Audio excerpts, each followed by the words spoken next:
गुरु गोविंद दो खड़े, काके लागू पाए।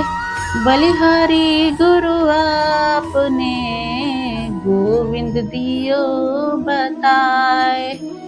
अर्थात आपके सामने जब गुरु और गोविंद दोनों एक साथ खड़े हो तो किसे पहले प्रणाम करना चाहिए। ऐसी स्थिति में गुरु के आगे सिर झुकाकर प्रणाम करना चाहिए, क्योंकि उनके बताए गए रास्ते और ज्ञान की वजह से ही आपको भगवान के दर्शन का रास्ता और मौका मिला। कबीर के इस दोहे ने साबित किया है कि गुरु का कद भगवान से भी ऊपर माना जाता है। गुरु के बिना ज्ञान पाने का रास्ता अधूरा है और ज्ञान के बिना इंसान का जीवन खोखला है। 5 सितंबर के दिन महान शिक्षाविद और विचारक डॉक्टर सर्वपल्ली राधाकृष्णन का जन्म हुआ था।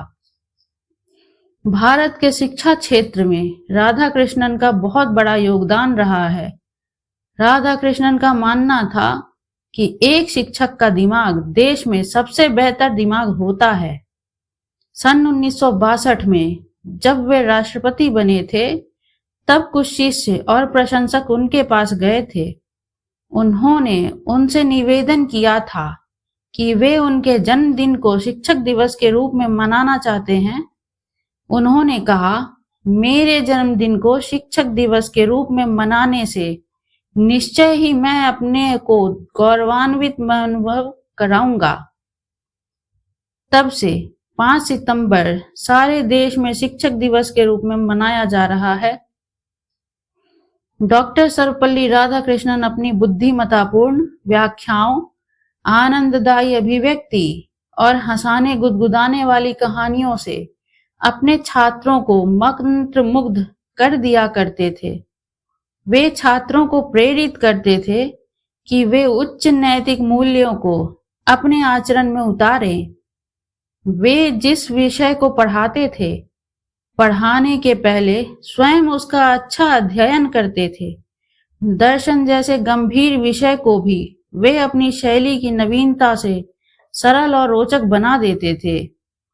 उनकी मान्यता थी कि यदि सही तरीके से शिक्षा दी जाए तो समाज की अनेक बुराइयों को मिटाया जा सकता है। डॉक्टर राधाकृष्णन का कहना था कि मात्र जानकारियां देना ही शिक्षा नहीं है। यद्यपि जानकारी का अपना महत्व है और आधुनिक युग में तकनीक की जानकारी महत्वपूर्ण भी है, तथापि व्यक्ति के बौद्धिक झुकाव और उसकी लोकतांत्रिक भावना का भी बड़ा महत्व है। ये बातें व्यक्ति को एक उत्तरदायी नागरिक बनाती हैं। शिक्षा का लक्ष्य है ज्ञान के प्रति समर्पण और भावना, जो निरंतर सीखते रहने की प्रवृत्ति उत्पन्न करती है।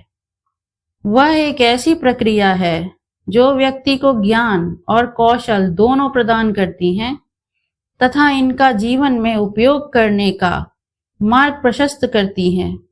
करुणा, प्रेम और श्रेष्ठ परंपराओं का विकास भी शिक्षा के उद्देश्य ही हैं।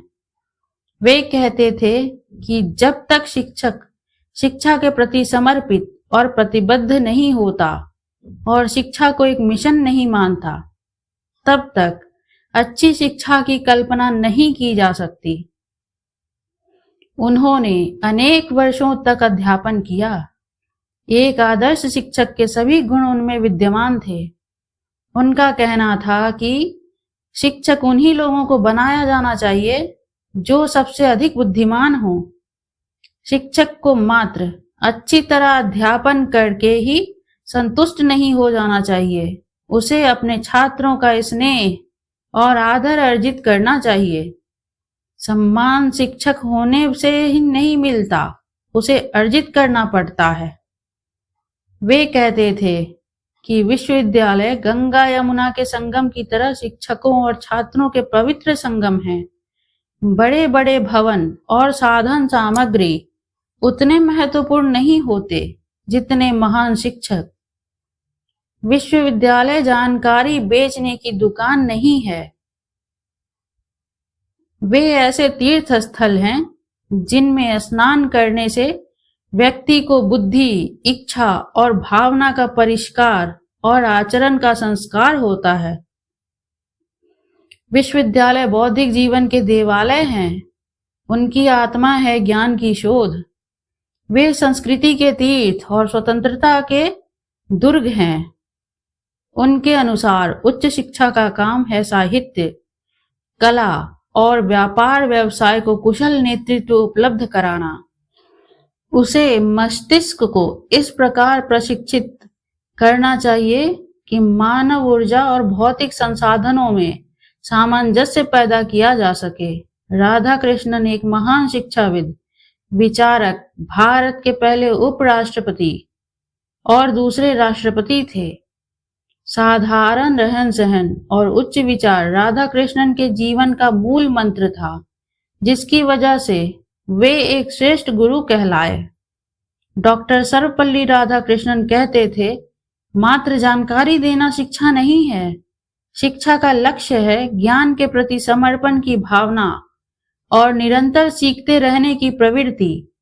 बहुत कम ही लोग जानते हैं कि महान शिक्षक माने जाने वाले डॉक्टर सर्वपल्ली राधाकृष्णन को 27 बार नोबेल पुरस्कार के लिए नॉमिनेट किया गया था, जिसमें वह 16 बार लिटरेचर और 11 बार नोबेल पीस प्राइज के लिए नॉमिनेट हुए थे।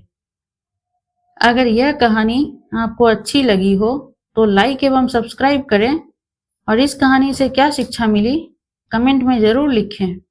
धन्यवाद।